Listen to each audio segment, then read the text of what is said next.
Some striking comments from the U.S. president today justifying military action in American cities to root out the enemy within.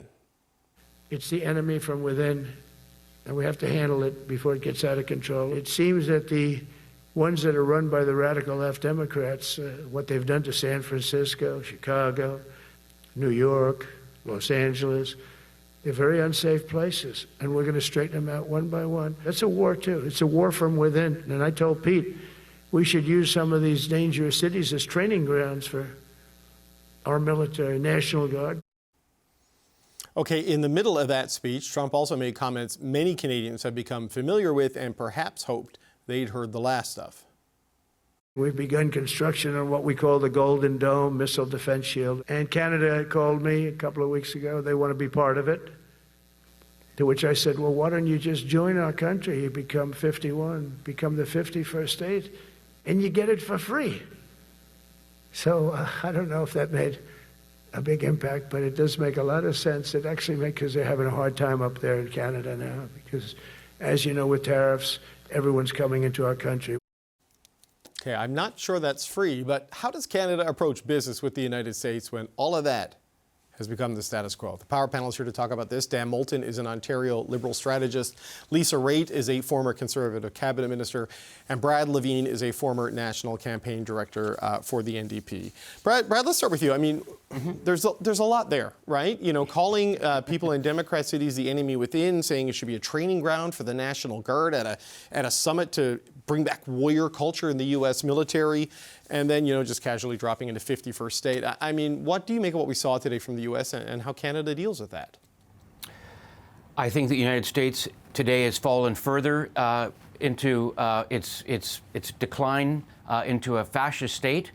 When you basically say the words that we want to begin to train our military on our own people, to train them so that they could go afar, I don't know if there's precedent for that out of the mouths of any American president.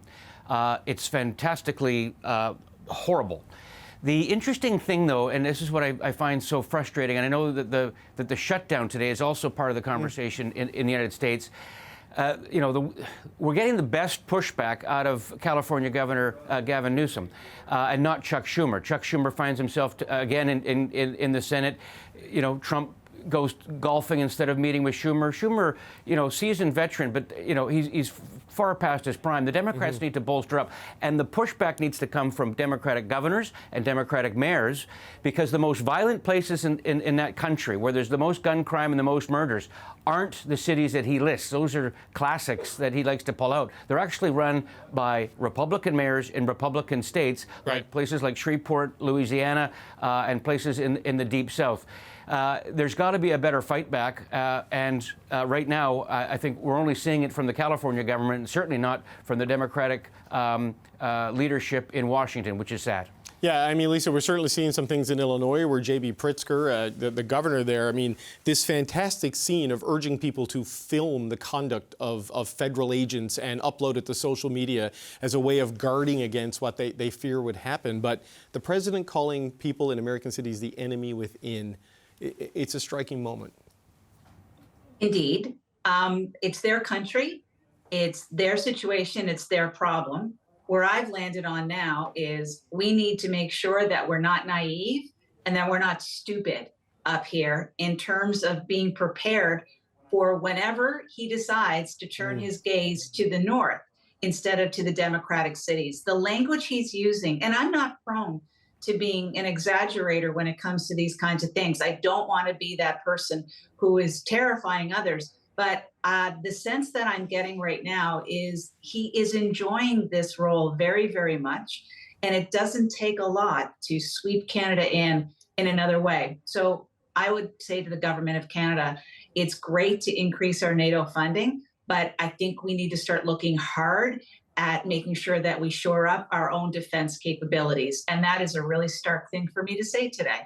You think that the comments go beyond the rhetorical when it comes to the 51st state potentially, or just it's a risk you can't take? I mean, what happens if he goes into Detroit one day and decides he's going to seize one of the bridges? Who knows? Like the enemy within stuff, I don't know if it's beyond the pale at this point in time that something could happen by mistake or on purpose. Dan, what's your reaction to all of this? Look, I would say the one thing that maybe to bring a little hope to this conversation, it gave me a little bit of hope in what I saw today, was the silence, the muted reaction from the audience he was speaking to of generals, right? Like, we didn't see standing ovations and applause throughout it. There was no seal of the president on the podium behind him. There were, I think, a reaction, an appropriate reaction from an apolitical military in that room that kind of gives a little bit of hope that the scenarios that Lisa's painting and that I think our greatest fears are rooted in may not come to pass in the 4 years he has in the presidency, right? I think that continued opposition that the military brought during his first term to some of his more outlandish ideas heartens a little bit. This speech today, I think you're presenting it in a more coherent fashion by clipping it the way we are than it really was, right? I mean, it was a bit of a rambling greatest hits in the same way he laid out at the United Nations. He enjoys creating this chaos. He enjoys creating this attention on himself. And I do think we have to be a little bit wary about giving it to him every time he asks for it. Yeah, I take your point there, but people do act on the fragments of the ideas in those speeches, right, Dan? And you know, a smart friend of mine made a good point a few weeks back when he suggested that deploying the National Guard in Washington, D.C. was to normalize that image. That it's there, he has the authority to do it there, but then, Dan, it paves the way for Chicago, it paves the way for Detroit, it paves the way for Portland, it paves the way for Memphis, right? That it is the march towards extreme things becoming routine. Certainly, and I think that Brad's absolutely right. It's absolutely important that Democratic governors, Democratic mayors continue to speak up and push back on this normalization of these tactics. And we've seen that from the governor of Illinois pushing back on the concept of deploying the National Guard in that city. We'll see if these things actually come to pass. Trump talks a lot and says he's going to do a lot of things. He doesn't always follow through with them. And while I agree with you, I don't like what I'm seeing in America. It is their problem, as Lisa points out, and it is scary. He also demands a lot of attention, and sometimes we shouldn't, grant him that. Right. But, I take that point, Bragg, because, we get this, why are you covering Trump? It's like, well, when you live in the suburbs of Rome, you have to pay attention to the emperor. It's just the reality of where we are. And I was texting with Katie Simpson, like the military comments, the tariffs on wood products. We found out today there is no CUSMA exemption. So that's another tariff that hits another sector in Canada. The 51st state comment. The president made comments today about making irreversible cuts during a government shutdown. And then there's the shutdown itself. That's not a month of events. That's today, Brad. Yeah. And all of these things T-bone Canada and economic sectors in significant ways. Well, yeah, I want to pick up on the effects that may or may not be on Canadians. But we talk about behavior. What are the downstream effects? The generals may not have given him a standing ovation, but take a look at the behavior of the Americans at the the Ryder Cup this weekend. Right. That was a direct line from the tone that's set at the White House to folks who are spectators at a golf game, and I thought the reaction from the Europeans was the pitch perfect. I thought that some of those folks that were speaking out from Team Europe were right on the nose. Last night, the National, you played that story about the Canadians with Ontario license plates driving the United States, and it was a border security guard rolling down the window and yelling at them, saying, "Don't ever come back here again."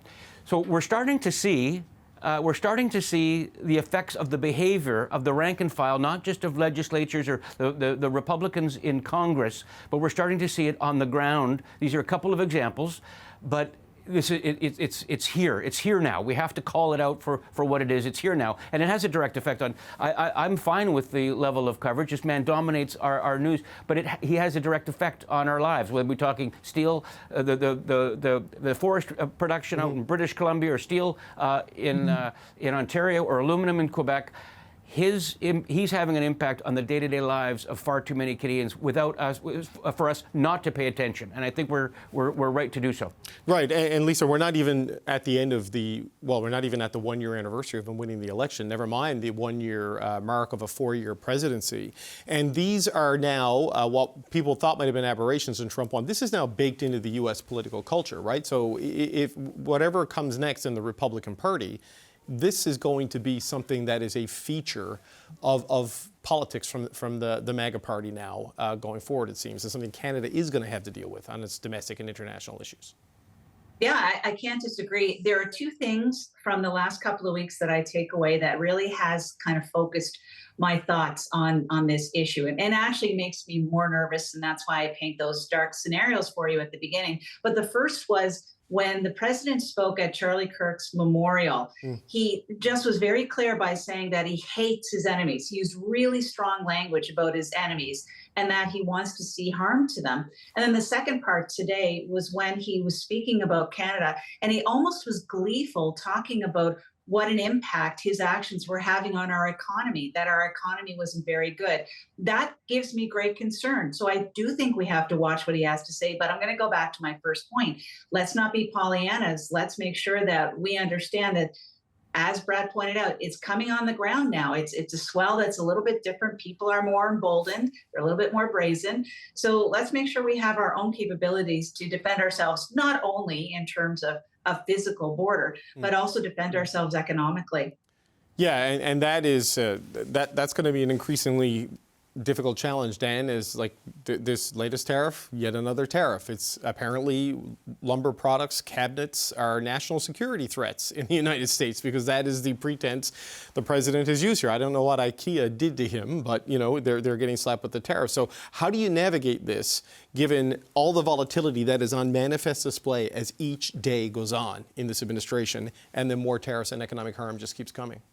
Yeah, and certainly it has been a challenge for the Prime Minister and his ministers to try and keep the Trump administration focused on a productive conversation that actually leads to a framework for continued economic relations between our two countries. USMCA renegotiation starting next year is going to end up being, I think, where a lot of that conversation lives. If we look back, though, to the last time we renegotiated NAFTA and ended up with the agreement we now have in place, we saw similar tariffs that time: steel, aluminum, softwood lumber. We did go through a very similar dynamic in advance of that renegotiation. So let's try and keep some hope that we can end up in a similar place. There's going to be a lot of noise and there's going to be a lot of threats levied at us, but let's try and keep focused on the job and get to a place where the economic imperatives of the trade relationship end up ruling the day. In the meantime, I think the Prime Minister and his ministers have made a good focus on how do we deepen our trade relationships in other markets around the world. There are growing economies that we need to look to deepen our relationships and reduce the dependence that we have come to a place where we could be so dictated to by an irrational president of the United States trying to upend this relationship. Brad, we got about 60 seconds here, but I get more worried as we get closer to the formal start of the CUSMA renegotiations, because it just seems like it's the potential for more chaos and more harm. I know you need to stay focused if you're Mark Carney, but I don't know. I have a bad feeling on this one. Your quick thoughts. Like, where is he negotiated in good faith? Where is Donald Trump negotiated something that holds? There's no precedent yet. I mean, I know we're only 8 bloody months into his term, but I share that fear, and I think that those that are going to be negotiating on our behalf have to keep an eye on that. Domestic politics, though, Carney, I think the clock is running low. He was hired for one job, and I know it's difficult, and I'm sympathetic to the task at hand, but we don't have any tangible results at this stage, and I think the more Canadians get worried, both economically and social, they're going to be counting on their Prime Minister to come through with something in the near term.